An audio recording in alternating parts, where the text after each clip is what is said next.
विद्यार्थी मित्र हो, चालू वर्षी आपल्या सगळ्यांना ठाऊक आहे की कोरोनाच्या पार्श्वभूमीवर महाविद्यालय सुरू होणं थोडंसं अडचणीच होत आहे. त्यामुळे ऑनलाईन शिक्षणाचा हा मार्ग आपण अवलंबत आहोत. तृतीय वर्षामध्ये आपलं मनापासून स्वागत. हे सत्र सुरू होण्यासाठी तसा बराच वेळ झालेला आहे, त्यामुळे आपल्याला ऑनलाईन शिक्षणामध्ये काही गोष्टी निश्चित कराव्या लागतील. जोपर्यंत मी जो विषय तुम्हाला यावर्षी शिकवणार आहे तो आहे औद्योगिक व्यवस्थापन. त्याच्यातल्या सत्र 5व्या मधल्या औद्योगिक व्यवस्थापन या विशेष विषयाचा पेपर 2 मी शिकवणार आहे आणि सत्र 6व्या मध्ये पेपर 4 मी शिकवणार आहे. त्या विषयाकडे जाण्यापूर्वी यावर्षी तुम्ही स्पेशलायझेशन मध्ये 2 विषय तुम्हाला ऑफर करण्यात आले होते. एक म्हणजे प्रगत लेखाशास्त्र ॲडव्हान्स अकाउंटन्सी आणि दुसरा इंडस्ट्रियल मॅनेजमेंट म्हणजे औद्योगिक व्यवस्थापन. आपण औद्योगिक व्यवस्थापन हा विषय निवडलात त्याबद्दल तुमचं अभिनंदन.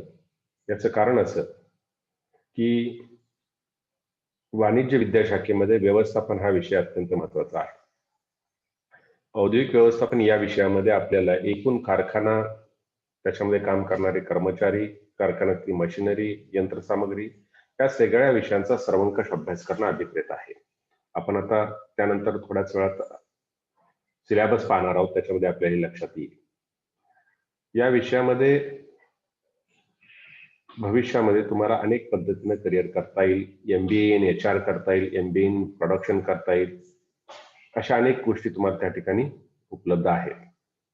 थिअरॉटिकल विषय आहे, समजण्यासाठी अत्यंत सोपा आहे, तसाच अत्यंत त्याच्यामध्ये इंटरेस्टिंग अशा पद्धतीचे आपल्याला काही गोष्टी शिकायला मिळतील नवीन. त्यामुळं हा विषय पूर्ण थिअरॉटिकल असल्यामुळं याच्याकडे आपल्याला विशेषत्वानं लक्ष द्यावं लागेल. विस्तारित पद्धतीने त्याची उत्तरं, प्रश्नपत्रिका पाहणं, त्याची उत्तर लिहिणं अपेक्षित असल्यामुळं तो अधिक काळजीपूर्वक आपल्याला अभ्यासणं गरजेचं आहे. ही विषयाची पार्श्वभूमी झाल्यानंतर आपण या विषयाच्या अभ्यासक्रमाकडे वळू.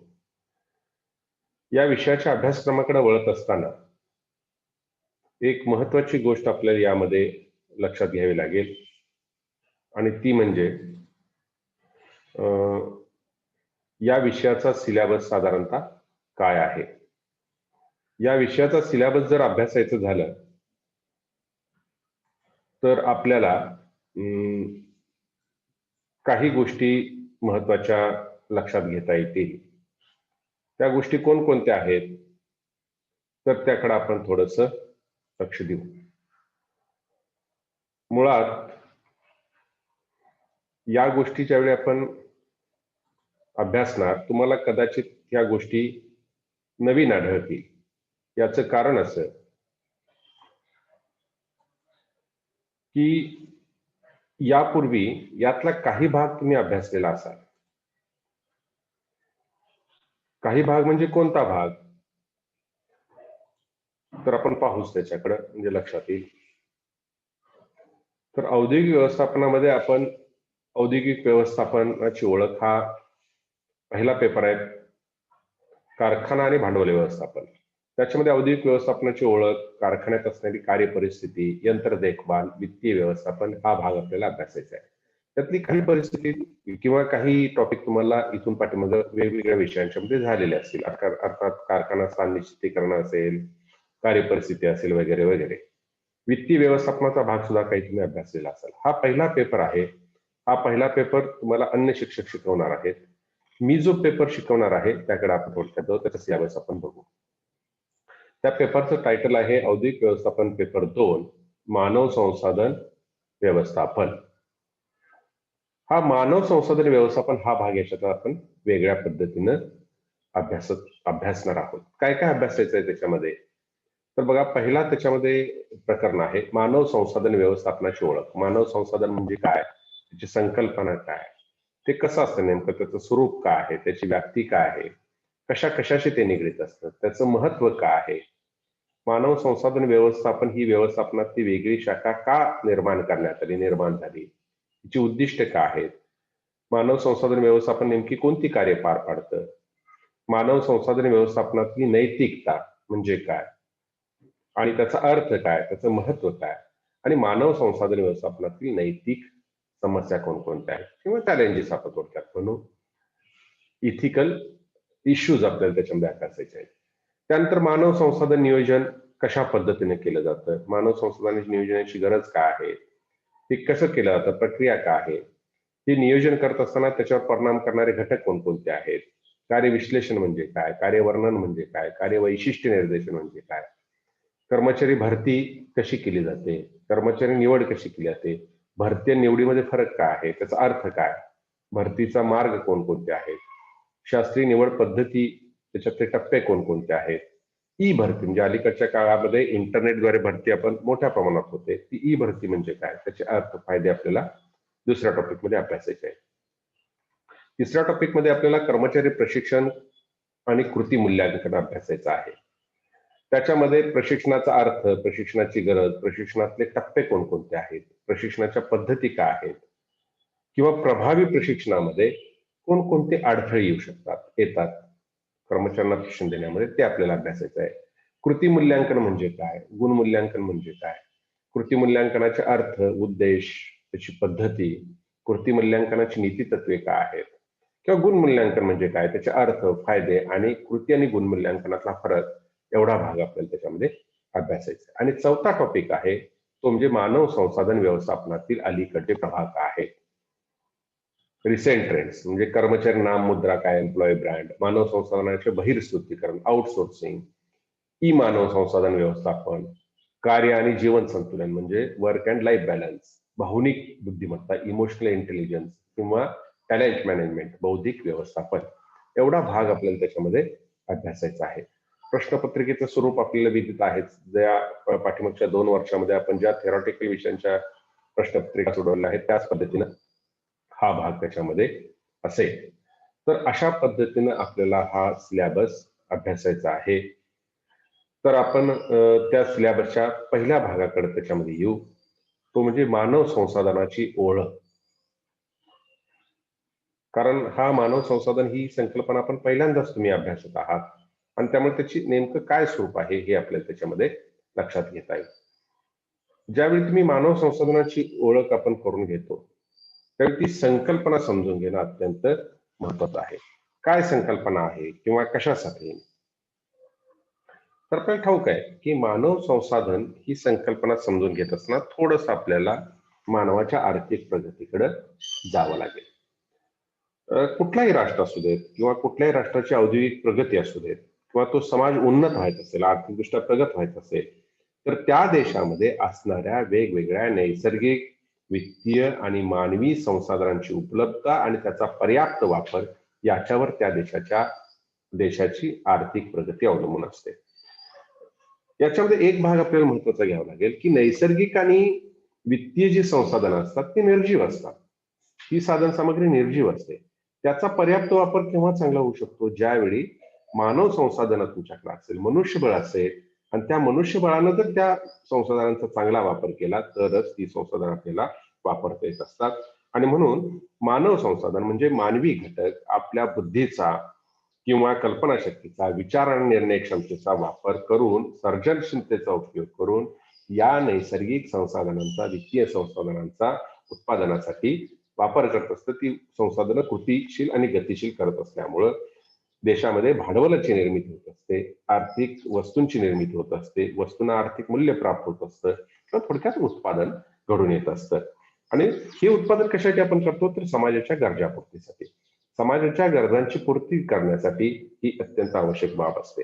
आणि म्हणून मानव संसाधन म्हणजेच उद्योगातला मानवी घटक हा या दृष्टीने आपल्याला अभ्यासणं अत्यंत आवश्यक आहे. कुठलेही देश असू देत किंवा उद्योग असू देत त्याच्यामधल्या मानवी संसाधनांना अनन्यसाधारण महत्व आपल्याला या ठिकाणी लक्षात येतं. कारण देशभराच्या बाबतीत जसं आपण म्हणतो की देशातल्या प्रगती त्या देशातल्या नागरिकांच्यावर अवलंबून असते, तसंच कुठल्याही उद्योगाचा विकास हा तिथल्या मानवी संसाधनावर अवलंबून असतो. आणि म्हणून मानवी संसाधनाची ज्यावेळी आपण संकल्पना विचार करतो, देश पातळीवर मानव संसाधन म्हणजे काय, त्या देशाचे ह्युमन रिसोर्स म्हणजे काय, तर त्या देशाची लोकसंख्या, त्या लोकांचं शिक्षणाचं प्रमाण, साक्षरतेचं प्रमाण असेल, त्यांच्याकडे असणारे कौशल्य असतील, त्याच्यामध्ये काम करणारे लोक असतील, त्यांची उत्पादकता असेल, त्या सगळ्याला मिळून त्या देशाचं मानव संसाधन म्हटलं जातं. तसंच उद्योगाच्या बाबतीत ही जर आपण संकल्पना वापरली तर उद्योगाच्या बाबतीत ही संकल्पना म्हणजे काय, तर त्या उद्योगामध्ये असलेले कर्मचारी, त्यांच्याकडे असणारे कौशल्य, त्यांनी उद्योगाच्या विकासासाठी दिलेले योगदान, ह्या सगळ्यांना मिळून त्या उद्योगाचं मानव संसाधन असं म्हटलं जातं. म्हणजे एखाद्या उद्योगाचं ह्युमन रिसोर्स म्हणजे तिथं किती संख्येने केवळ कामगार आहेत असं नव्हे, तर ते कामगार कोणत्या पात्रतेचे आहेत, किती शिक्षित आहेत, किती कौशल्यपूर्ण आहेत, त्यांची उद्योगाकडे पाहण्याचे दृष्टिकोन काय आहे, किती प्रशिक्षित आहेत, ह्या सगळ्यांना एकत्र मिळून त्या उद्योगाचं मानव संसाधन असं म्हटलं जातं. आणि म्हणून मानव संसाधन या संज्ञेमध्ये एकूण श्रमशक्ती, तिचं ज्ञान, कौशल्य, सर्जनात्मक क्षमता, बुद्धिमत्ता, त्या व्यक्तीची मूल्य, कृती, तिची संस्थेची असणारी एकात्मता, ह्या सगळ्या गोष्टींचा एकत्रित विचार केला जात असल्याचं दिसून येतं. आणि त्यामुळे मानव संसाधन व्यवस्थापन समजून घेत असताना, संकल्पना समजून घेत असताना तिच्या काही व्याख्या आपल्याला पाहाव्या लागतील. तर प्रसिद्ध विचारवंत C.H. नॉर्थकोट यांनी एक व्याख्या केली आहे. नॉर्थकोट काय म्हणतात, की व्यवसायाच्या उद्दिष्टाप्रती प्रत्येक कर्मचाऱ्याचे योगदान महत्तम राहावं, याकरता कर्मचाऱ्यांना प्रेरित करण्यासाठी करण्यात येणारा व्यवस्थापनाचा विस्तार म्हणजे मानव संसाधन व्यवस्थापन. म्हणजे हे जे उद्योगामध्ये मानव संसाधन असतं त्याचं व्यवस्थापन करणं गरजेचं असतं. आणि आपण मानव संसाधन व्यवस्थापन अभ्यासत असताना मग मानव संसाधन व्यवस्थापनाची व्याख्या काय, तर C.H. नॉर्थकोट असं करतात ती व्याख्या, की व्यवसायाच्या उद्दिष्टाप्रती प्रत्येक कर्मचाऱ्याचं योगदान महत्वाचं राहावं, याकरता कर्मचाऱ्यांना प्रेरित करण्यासाठी करण्यात येणारा व्यवस्थापनाचा विस्तार. म्हणजे एकूण उद्योगाचं तुम्ही जे व्यवस्थापन करता त्यातला जो भाग कर्मचाऱ्यांचं योगदान जास्त राहावं याच्यासाठी प्रयत्नशील असतो, त्याला नॉर्थकोट यांच्या मते मानव संसाधन व्यवस्थापन असं म्हटलं जातं. पुढे जाऊन आपल्याला एक आणखी व्याख्या अभ्यासता येते, की मानवी संसाधन व्यवस्थापनाचा संबंध उद्योगासाठी, उद्योग संस्थेमध्ये काम करण्यासाठी योग्य आणि समाधानी कर्मचाऱ्यांची भरती करून त्यांना तिथं टिकवून ठेवण्याशी असतो. म्हणजे मानव संसाधन व्यवस्थापन काय करतं, तर उद्योगातल्या साधन सामग्रीचा वापर करायच्यानंतर मनुष्यबळ पाहिजे, तर असे मनुष्यबळ योग्य आणि समाधानी कर्मचारी असणारे मिळवून त्यांना तिथे टिकवून ठेवण्याचा संबंध हा मानव संसाधन व्यवस्थापनाशी असतो.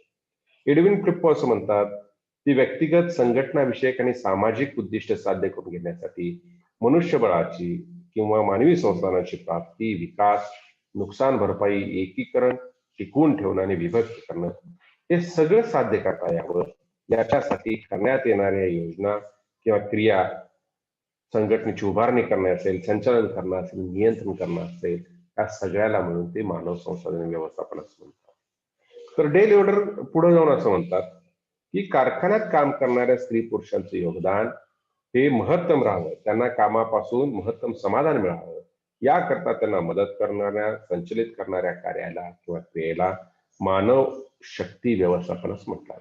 म्हणजे ह्या सगळ्या व्याख्यातून तुमच्या असं लक्षात येईल, मानव संसाधन व्यवस्थापन म्हणजे उद्योगातल्या मानवी घटकाचं व्यवस्थापन करणारी जी कार्य असतात, उद्योगातल्या मानवी घटकाचे संघटनेकडे असणारे योगदान हे महत्तम राहावं, याच्यासाठी आपण जे सगळे म्हणून प्रयत्न करतो त्याला मानव संसाधन व्यवस्थापन असं म्हटलं जातं.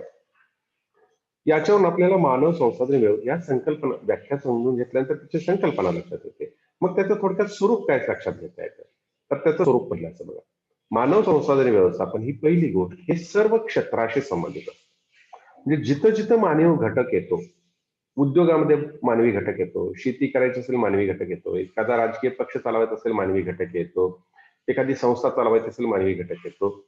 अनेक प्रकारच्या संस्था ज्यावेळी तुम्ही चालवता तिथला मानवी घटक अपरिहार्य असतो. त्यामुळं मानव संसाधन व्यवस्थापन हे सर्व क्षेत्राशी संबंधित आहेत, पहिला मुद्दा. दुसरी गोष्ट, मानव संसाधन व्यवस्थापन हे काय करतं, तर उद्योगातल्या मानवी घटकाचे व्यवस्थापन करतं. आणि म्हणून तिला व्यवस्थापनाची एक शाखा जी उद्योगातल्या मानवी घटकाशी निगडीत असते असं म्हटलं. पहिली गोष्ट ते सर्व क्षेत्राशी संबंधित असतं, दुसरी ती एक व्यवस्थापनाची शाखा असते, तिसरी गोष्ट व्यवस्थापनाच्या मनुष्यबळ व्यवस्थापन शाखेमध्ये उद्योगातल्या मानवी घटक केंद्रीभूत असतो. म्हणजे उत्पादन व्यवस्थापन असेल तर त्याच्यामध्ये यंत्र केंद्रीभूत असतील, कच्चा माल केंद्रीभूत असेल. मानव संसाधन व्यवस्थापनामध्ये मानवी घटक केंद्रीभूत असतो. आर्थिक व्यवस्थापनामध्ये आर्थिक घटक, पैसा, भांडवल हे केंद्रीभूत असतं. त्यामुळं मानवी घटक हा त्याच्या केंद्रस्थानी असतो. दुसरी गोष्ट, मग उद्योगातला मानवी घटक म्हणजे काय? पुढचं एक वैशिष्ट्य सांगता येतं स्वरूपामध्ये. तर उद्योगातला मानवी घटक म्हणजे उद्योगात काम करणाऱ्या सगळ्यात शेवटचा कर्मचारी, म्हणजे आपण त्याला समजू चतुर्थ श्रेणी कर्मचारी, शिपाई. त्याच्यापासून उद्योगात काम करणारे वरिष्ठ पदावर काम करणारा अधिकारी म्हणजे चीफ एक्झिक्युटिव्ह ऑफिसर, मुख्य कार्यकारी अधिकारी किंवा अधिकारी समजू. ह्या सगळ्यांच्या मध्ये जेवढे काही कर्मचारी असतील ते सगळे मानवी घटक म्हणून गणले जातात आणि त्याचा मानव संसाधन व्यवस्थापनाशी संबंध येतो. म्हणजे उद्योगातल्या सर्व स्तरांशी संबंधित असणारे हे व्यवस्थापन आहे. पुढचं एक त्याच्यामध्ये बाब लक्षात घेता येते की मानव संसाधन व्यवस्थापनामध्ये व्यवसायातील एखाद्या उद्योगातील कर्मचाऱ्यांचं व्यक्तिगत आणि सामूहिक वर्तनाचा अभ्यास केला जातो. म्हणजे व्यक्तिगत किंवा सामूहिक वर्तन, व्यवहार, प्रवृत्ती ह्या सगळ्यांचा विचार करून त्याची धोरणं ठरवली जात असतात. कर्मचारी स्वतंत्र व्यक्ती असते, पण ती समूहाचा घटक झाल्यानंतर वेगळ्या पद्धतीने तिचं वर्तन होतं. त्यामुळे त्याचा सुद्धा विचार या ठिकाणी केला जात असतो. त्यामुळं त्याचं स्वरूप लक्षात घेत असताना पाहावं लागेल की ही एक व्यापक संकल्पना आहे. मानव संसाधन व्यवस्थापन ही विस्तृत संकल्पना आहे. त्याच्यामध्ये उद्योग घटकातील कर्मचाऱ्यांच्या सगळ्या कार्याचा एकत्रित विचार केला जातो. म्हणजे कर्मचारी नियुक्ती शोधण्यापासून ते निवृत्तीपर्यंत, म्हणजे आपण थोडक्यात असं म्हणून नियुक्तीपासून निवृत्तीपर्यंत कर्मचाऱ्यांच्या बाबतीतली मानवी घटकाबाबत सगळी कामं ही सगळी कार्य ही त्याच्यामध्ये पार पडली जातात. ते एक व्यवस्थापनाचं कार्य मानलं जातं. दुसरं स्वरूप काय, ते एक महत्वाचं कार्य मानलं जातं. उद्योगामध्ये व्यवस्थापनाला अनेक कार्य पार पाडावी लागतात. उत्पादनाबद्दल पार पाडावी लागतात, भांडवलाबद्दल पार पाडावी लागतात, तशीच मानवी घटकाबद्दल पार पाडावी लागतात. त्याच्यामध्ये उद्योगातील कर्मचाऱ्यांच्या कार्यक्षमतेचा विकास करणं, व्यवस्थापनामध्ये सातत्य ठेवणं आणि आपल्याकडे उपलब्ध असलेल्या मानवी घटकांच्या व्यक्तिमत्वाचा विकास करणं, या सगळ्या बाबी मानव संसाधन व्यवस्थापनामध्ये येत असतात. म्हणजे मानव संसाधन व्यवस्थापनाची ही गोष्ट आपण लक्षात घेतली की त्याचं स्वरूप काय आहे हे आपल्या थोडक्यात लक्षात येईल. मग त्याच्यामध्ये समाविष्ट काय काय होतं, म्हणजे मानव संसाधन व्यवस्थापनाची व्याप्ती काय आहे, तर ती व्याप्ती आपल्याला लक्षात घेता येते. त्याच्यामध्ये अनेक गोष्टी लक्षात येतात. त्याच्यामध्ये कार्य विश्लेषण समाविष्ट होतं. म्हणजे एखादं जे काम उद्योगात कर्मचाऱ्यांचा प्रश्न केव्हा येतो की कोणतं काम करायचं हे आपल्या लक्षात आलं की मग त्यासाठी कर्मचाऱ्याची आवश्यकता असते. म्हणजे आपल्याला कामं ठाऊक पाहिजेत, ते कशी करायची ठाऊक पाहिजेत, त्याच्यासाठी कार्यविश्लेषण हे तंत्र अवलंबलं जातं. त्यामुळे मानव संशोधनामध्ये कार्यविश्लेषण लक्षात घेतलं जातं, समाविष्ट होतं.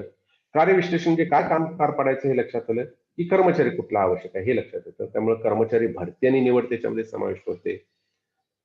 कर्मचारी भरती केले की त्यांना प्रशिक्षण द्यावं लागतं, कार्यप्रशिक्षण समाविष्ट होतं. त्यांना प्रशिक्षण दिलं, कामावर ते रुजू झाले की त्यांना मोबदला द्यावा लागतो, कर्मचाऱ्यांचा मोबदला त्याच्यामध्ये येतो. त्यांनी अधिक चांगलं काम करावं म्हणून त्यांना कार्यप्रेरणा द्यावी लागते, कर्मचाऱ्यांना कार्यप्रेरणा देणं त्याच्यात समाविष्ट होतं. काम केल्यानंतर त्यांना कामाचं समाधान मिळावं हे त्याच्यामध्ये अपेक्षित असतं. कार्य समाधानाची त्याच्यामध्ये गरज निर्माण होते. कर्मचाऱ्यांचा विकास आणि कल्याण, कर्मचाऱ्यांशी संबंध, ते पार पाडत असलेली कामं, त्याचं कृती मूल्यांकन, ह्या सगळ्या गोष्टी कर्मचारी व्यवस्थापनामध्ये, मानव संसाधन व्यवस्थापनामध्ये समाविष्ट होत असतात. म्हणजे कर्मचाऱ्याच्या नियुक्तीपासून निवृत्तीपर्यंत त्याचा विकास करणं, त्याला प्रशिक्षण देणं, त्याला समाधानी ठेवणं, त्याचं काम मोजणं, त्याचा परफॉर्मन्स मोजणं, ह्या सगळ्या गोष्टी मानव संसाधन व्यवस्थापनामध्ये समाविष्ट होत असतात. त्याला मानव संसाधन व्यवस्थापनाची व्याप्ती असं म्हटलं जातं. तर आपण आजच्या तासाला एकूण सिलेबस काय आहे हे लक्षात घेतलं, मानव संसाधनाची संकल्पना लक्षात घेतली, त्याचबरोबर त्याच्या व्याख्या लक्षात घेतल्या, त्याचं स्वरूप आणि व्याख्या आपण लक्षात घेतलेली आहे. आपण पुढच्या तासाला यातला पुढचा भाग अभ्यास. धन्यवाद.